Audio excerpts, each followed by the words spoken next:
Assalamu alaikum, dear students. Welcome to all of you in my YouTube channel.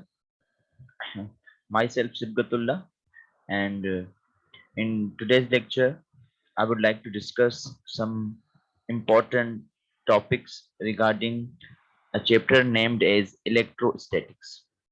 Dear students, इस lecture series में हम electrostatics के बारे में डिस्कस करेंगे।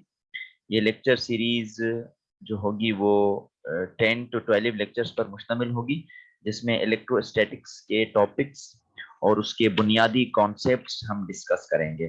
So let's continue our class right now about electrostatics. Electrostatics, what is electrostatics? सबसे पहले electrostatics तो समझते हैं कि इलेक्ट्रोस्टैटिक्स क्या है। उसके बाद हम फंडामेंटल कॉन्सेप्ट समझेंगे of electrostatics, that is called electric charge. Dear students, the electrostatics is the combination of two words. दो words की यहाँ पर combination use हो रही है. One is considered to be the electric. One word is considered to be electric. The word electric means electric charge. Okay, तो electric word कहीं पर भी अगर आप सुने, so that deals with the charge. And the word statics. The word statics is derived from a Latin word statistico, that means state of rest.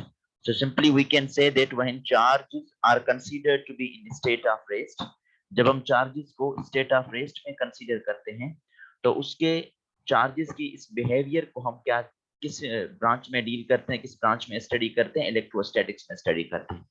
यानी कि अगर चार्जेस को हम स्टेट ऑफ रेस्ट में कंसीडर करते हैं तो उस पर फोर्सेस कैसे एक्सपीरियंस होंगे, उस चार्ज की फील्ड कैसे बनेगी, ये सारी चीजें हम इलेक्ट्रोस्टैटिक्स में डिस्कस करते हैं।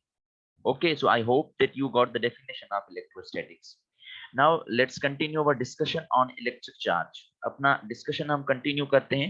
जो आज का topic है हमारे पास, first topic about this series is electric charge. electric charge किसे कहते हैं? Dear students, जैसे आप previous classes में about mass पढ़ चुके हैं कि हमारे पास mass कौन सी quantity है। जैसे हम कहते हैं कि mass जो है वो quantity of matter होती है, यानी किसी भी मैटर के अंदर एक अमाउंट प्रेजेंट होता है, उस अमाउंट का नाम क्या होता है? उस अमाउंट का नाम होता है मास। इसी तरीके के साथ जो इलेक्ट्रिक चार्ज होती है, वो इलेक्ट्रिक चार्ज एक बेसिक और फंडामेंटल प्रॉपर्टी होती है मैटर की। बेसिक और fundamental property of a matter, ये किसी भी मैटर की जो है वो फंडामेंटल प्रॉपर्टी होती है, फंडामेंटल और बेसिक प्रॉपर्टी ऑफ मैटर। जैसे मास फंडामेंटल प्रॉपर्टी का नाम होता है, वैसे ही इलेक्ट्रिक चार्ज भी एक बेसिक प्रॉपर्टी ऑफ मैटर है। लेकिन इस चार्ज की बुनियाद पर हम क्या स्टडी करते हैं? ये बेसिक प्रॉपर्टी ऑफ मैटर तो है, लेकिन ये वो बेसिक प्रॉपर्टी ऑफ मैटर है जिसपे हम फोर्सेस एक्सपीरियंसेस करते हैं। So charge is the basic property of matter. ये वो प्रॉपर्टी है किसी भी मटेरियल की, किसी भी मास की, through which it experiences the force of attraction और रिपल्शन, जिसकी बुनियाद पर हम दो किस्म के फोर्सेस पढ़ते हैं। Through which it experiences through which it experiences the force of attraction और repulsion, the force of attraction और रिपल्शन, जिसमें एक चार्ज्ड ऑब्जेक्ट या कोई भी एक मटेरियल होगा, उसको फोर्स ऑफ अट्रैक्शन एक्सपीरियंस होगा या फोर्स ऑफ रिपल्शन एक्सपीरियंस होगा। तो यहाँ पर दो फोर्सेस के कॉन्सेप्ट आ रहे हैं। एक फोर्स का कॉन्सेप्ट आ रहा है force of attraction, and another one is force of repulsion. यानी कि इसकी अगर एक्सप्लेनेशन में दूं आपको, कि अगर हमारे पास कोई भी एक मटेरियल ऑब्जेक्ट है, उस मटेरियल ऑब्जेक्ट के अंदर कोई ना कोई चार्ज प्रेजेंट होती है, वो चार्ज इस मटेरियल ऑब्जेक्ट को या तो अट्रैक्ट करवाएगी या तो रिपेल करवाएगी किसी दूसरी मटेरियल ऑब्जेक्ट के साथ। क्यों? क्योंकि दूसरा मटेरियल ऑब्जेक्ट भी इलेक्ट्रिकली चार्ज होगा। क्योंकि मटेरियल ऑब्जेक्ट की जब भी हम बात करेंगे, it contain some sort of charge, यहाँ पर चार्ज की शमूलियत लाजमी है। तो किसी भी मटेरियल बॉडी पर चार्ज होती है, जिसकी वजह से वो दो किस्म के फोर्सेस एक्सपीरियंस करवाती है। One is considered to be force of attraction and other is considered to be the force of repulsion. यानी एक ऑब्जेक्ट किसी दूसरे ऑब्जेक्ट को या तो अपनी तरफ खींच सकता है, फोर्स ऑफ अट्रैक्शन जिसे कहते हैं, या तो एक चार्ज्ड बॉडी दूसरी चार्ज्ड बॉडी को रिपेल करेगा, जिसे हम फोर्स ऑफ रिपल्शन कहते हैं। सो चार्ज की जो डेफिनेशन होती है वो यही होती है कि चार्ज इज अ फंडामेंटल और बेसिक प्रॉपर्टी ऑफ मैटर, जिसकी बुनियाद पर ये एक्सपीरियंस करती है, क्या एक्सपीरियंस करती है, फोर्स ऑफ अट्रैक्शन और फोर्स ऑफ रिपल्शन, किसी दूसरी ऑब्जेक्ट पर या किसी दूसरी बॉडी पर। So that's the particular definition of electrostatics. ये पर्टिकुलर डेफिनेशन होती है इलेक्ट्रिक चार्ज की।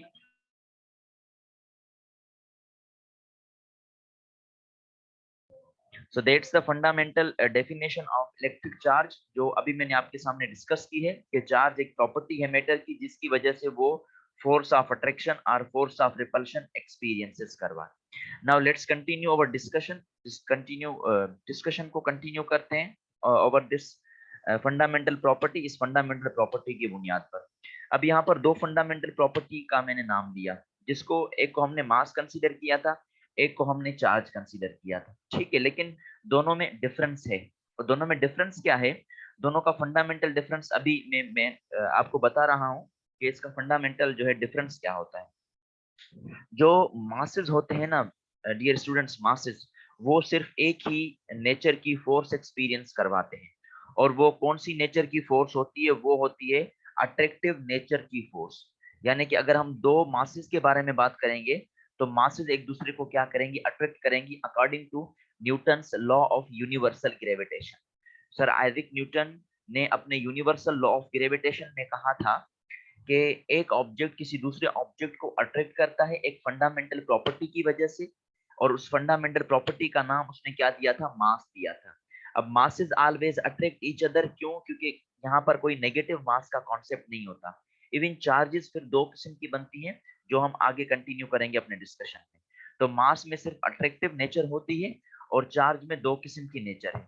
चार्ज यहाँ पर अट्रैक्टिव फोर्सेस भी एक्सपीरियंसेस करवा सकते हैं, और रिपल्सिव फोर्सेस भी एक्सपीरियंस करवा सकते हैं, ठीक है। तो ये डेफिनेशन थी, fundamental definition about electric charge. Let's continue our discussion. Discussion को कंटिन्यू करते हैं ऑन इलेक्ट्रिक चार्ज के। इलेक्ट्रिक चार्जेस हमारे पास कैसे आगे इनकी प्रॉपर्टीज को हम डिफाइन करेंगे अबाउट इलेक्ट्रिक चार्जेस।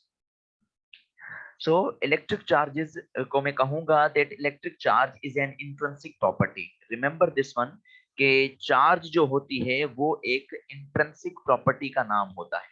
अब इंट्रिंसिक प्रॉपर्टी का मतलब क्या है? Intrinsic property is the one, intrinsic property एक ऐसी प्रॉपर्टी होती है जिसकी वजह हमें नहीं पता हो। मतलब कि हमें ये बेसिक वजह नहीं पता कि इलेक्ट्रिक चार्ज कहाँ से आई, ठीक है, हमें इसकी बेसिक वजह के बारे में नहीं पता होता। इसी तरीके के साथ जैसे आप मास पढ़ते हैं, तो हमें भी नहीं पता होता कि ये मास आने की बेसिक वजह क्या है। तो इंट्रिंसिक प्रॉपर्टी का मतलब क्या होता है? इंट्रिंसिक प्रॉपर्टीज वो प्रॉपर्टीज होती हैं जिनकी बुनियादी वजह का हमें नहीं पता होता। तो याद रखिएगा कि charge is an intrinsic property.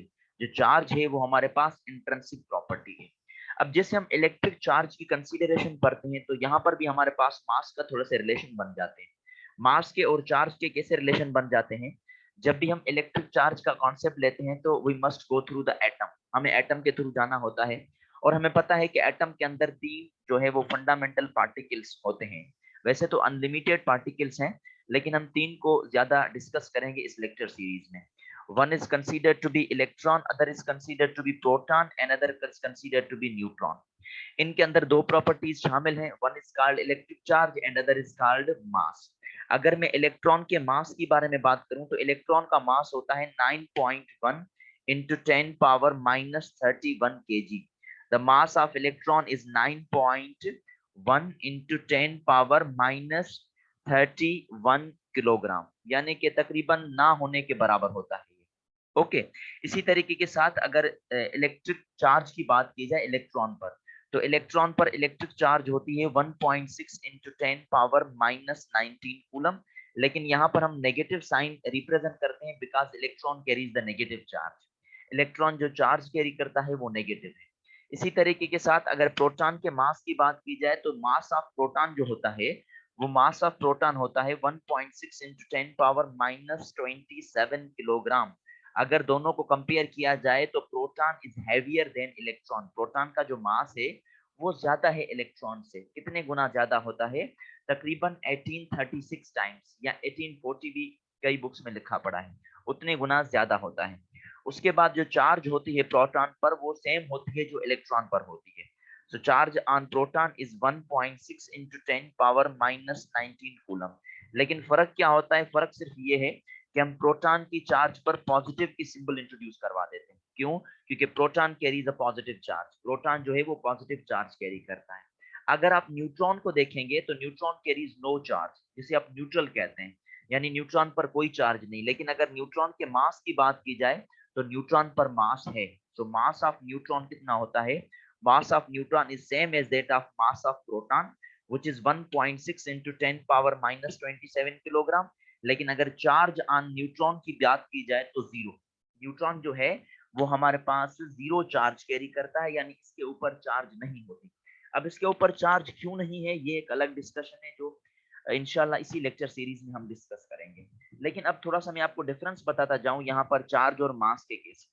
वो डिफरेंस कुछ यूं है कि आप देख सकते हैं कि इलेक्ट्रॉन के पास मास भी है तो इलेक्ट्रॉन के पास चार्ज भी है। इसी तरीके के साथ प्रोटॉन के पास मास भी है तो प्रोटॉन के पास चार्ज भी है। ठीक है। इसी तरीके के साथ न्यूट्रॉन पर मास तो है लेकिन न्यूट्रॉन पर कोई चार्ज नहीं है। तो हम ऐसा कह सकते हैं कि मास कैन एग्जिस्ट विदाउट चार्ज। जो मास है वो चार्ज के बगैर एग्जिस्ट कर सकती है। मास can exist without charge. Mass can exist without charge. जो मास है वो चार्ज के बगैर हो सकती है। चार्ज के बगैर वो क्यों हो सकती है? आप न्यूट्रॉन के केस में देख लें कि न्यूट्रॉन को मास तो होता है लेकिन चार्ज नहीं होता, यानी कि मास होगा चार्ज ना हो, तो ऐसी चीजें बन सकती हैं। हम कह सकते हैं mass can exist without charge. लेकिन याद रखिएगा charge can not exist without mass. जो चार्ज होता है वो मास के बगैर एग्जिस्ट नहीं करता। Can't exist without mass. Remember this one kindly कि चार्ज जो है वो मास के बगैर एग्जिस्ट नहीं करता। मास के बगैर एग्जिस्ट क्यों नहीं करता? क्योंकि चार्ज फंडामेंटल प्रॉपर्टी मटेरियल की है, और जब हम मैटर या मटेरियल की बात करते हैं तो मटेरियल पे मास का होना लाजमी होता है।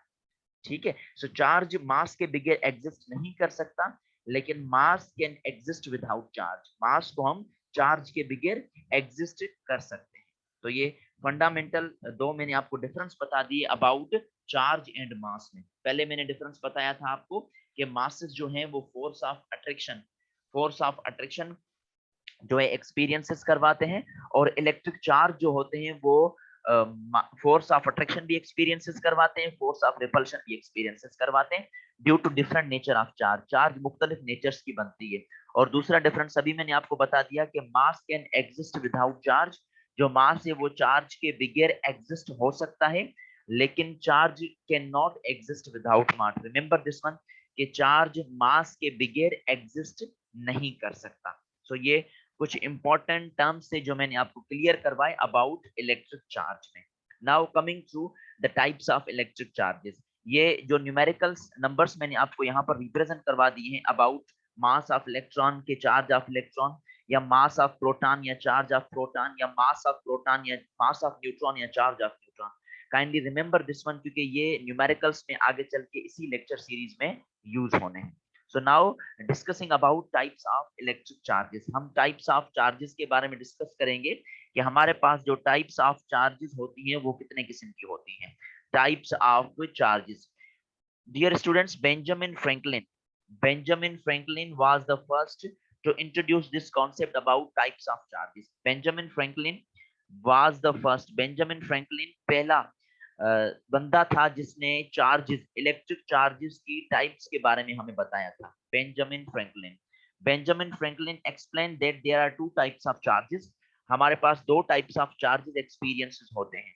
To types of charges. Remember this one that how many types of charges? There are two types of charges and which are these? ये कौन सी हो सकती हैं? हमारे पास पहली जो चार्ज की टाइप होती है उसे हम कंसीडर करते हैं पॉजिटिव चार्ज, और दूसरी हमारे पास जो होती है उसे हम कंसीडर करते हैं नेगेटिव चार्ज।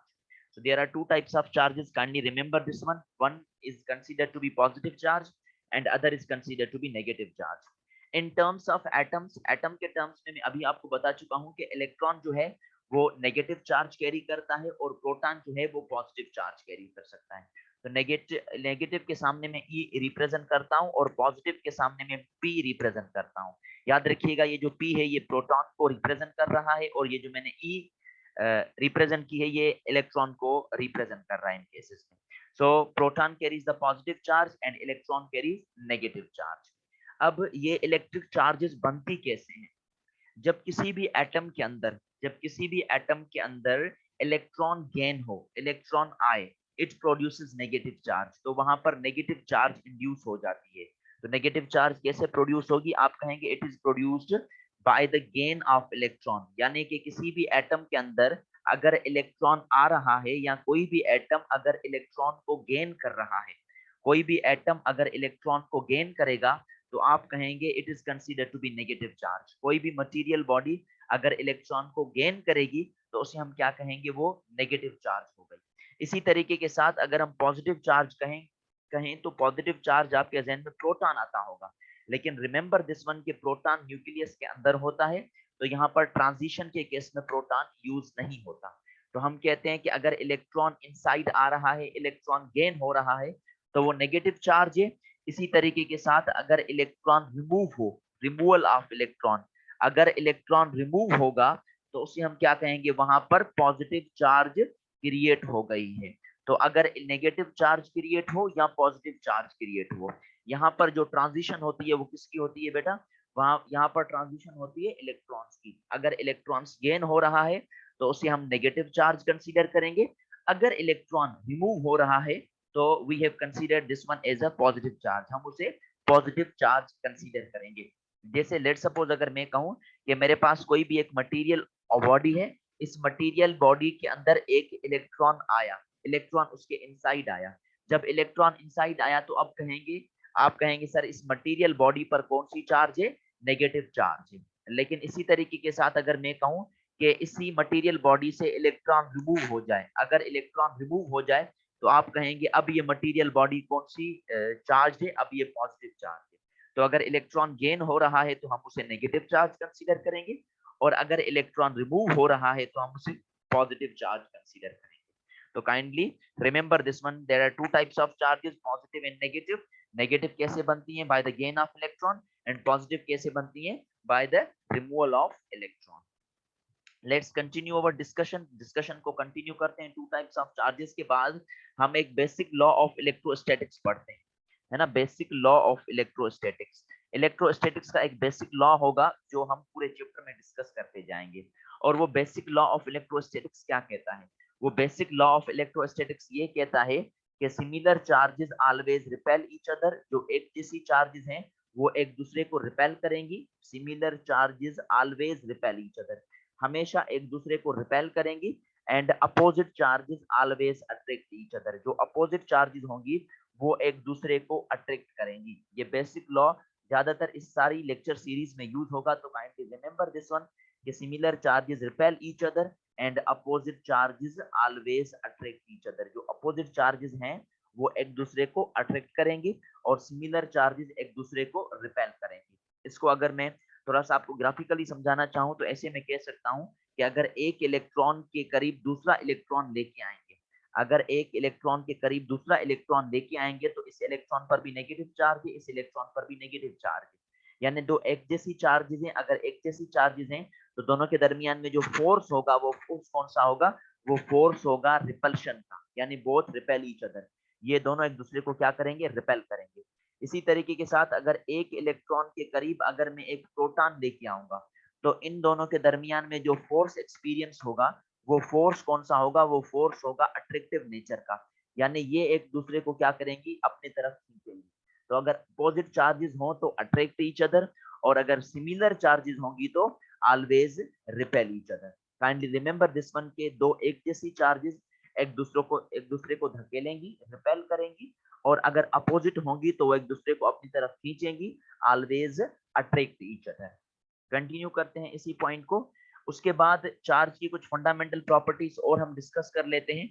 वो ये कि charge is scalar quantity. Kindly remember this one के चार्ज हमारे पास जो है वो कौन सी है? Scalar quantity. और प्रीवियस क्लासेस में आप पढ़ चुके हैं कि स्केलर क्वांटिटीज वो होती हैं जो जिस क्वांटिटीज का मैग्नीट्यूड होता है लेकिन डायरेक्शन नहीं होता। तो इलेक्ट्रिक चार्ज हमारे पास कौन सी है? स्केलर क्वांटिटी है। इलेक्ट्रिक चार्ज को जो हम रिप्रेजेंट करते हैं वो क्यू के साथ रिप्रेजेंट करते हैं। इसकी जो रिप्रेजेंटेशन होती है इलेक्ट्रिक चार्ज की, electric charge is represented by the symbol of Q. Q के साथ हम उसको रिप्रेजेंट कर सकते हैं, कैपिटल क्यू या स्मॉल क्यू के साथ भी उसको रिप्रेजेंट किया जाता है। ये इलेक्ट्रिक चार्ज की रिप्रेजेंटेशन होती है। उसके बाद इलेक्ट्रिक चार्ज को फाइंड करने का फार्मूला क्या होता है? इलेक्ट्रिक चार्ज को फाइंड करने का फार्मूला होता है current multiply by time. Electric charge कैसे हम फाइंड करते हैं? Current multiply by the factor of time, time के साथ हम उसको मल्टीप्लाई कर देते हैं। इसी तरीके के साथ अगर हम इसका यूनिट बताना चाहें तो इलेक्ट्रिक चार्ज का जो यूनिट है वो होता है coulomb, that is represented by capital C. Capital C के साथ इसको रिप्रेजेंट करेंगे, क्यों? क्योंकि कूलोम साइंटिस्ट के नाम से आता है तो हम उसको हमेशा कैपिटल से डिनोट करते हैं। Coulomb is equal to current, current का ऐसा यूनिट होता है एम्पियर, और एम्पियर को कैपिटल ए के साथ नोट किया जाता है क्योंकि एम्पियर भी एक साइंटिस्ट का नाम था। और टाइम का ऐसा यूनिट क्या है? Second, ampere into second. तो कूलम किसके बराबर होगा? Ampere into second.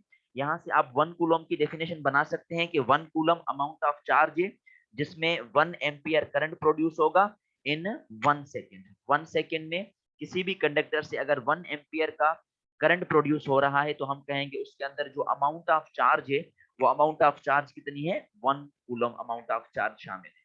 इसी तरीके के साथ आज के लेक्चर सीरीज में लास्ट पॉइंट्स की हम डिस्कस करेंगे कि जो स्मॉलेस्ट चार्ज एग्जिस्ट करती है इंडिपेंडेंटली।